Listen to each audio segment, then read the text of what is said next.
Good day to all employers. My name is Evelyn Nieva, 47 years old, from Imus, Cavite, Philippines. I'm a single parent.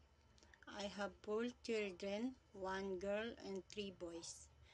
My highest educational attainment is bachelor secondary education. My hobbies are singing and cooking. My specialty care is a hard-working woman, and also I have 6 years experience as a housemaid and a nanny in Oman country. And also I taking care of children since a newborn until they grown up.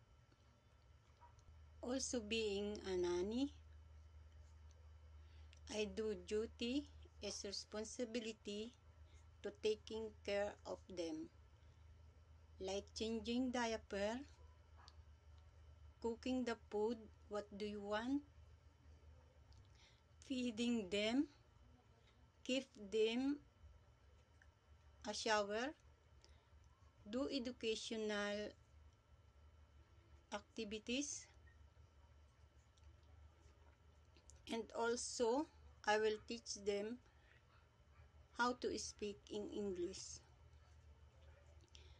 And also in the house, washing the clothes, ironing, washing dishes, car washing, and doing the laundry, grocery, shopping, and many more.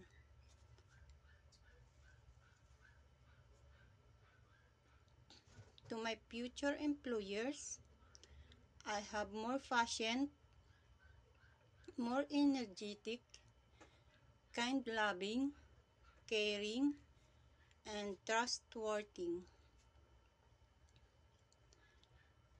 And also I will promise to you, I will stay to you until finish my contract and until you need. That's all. Thank you.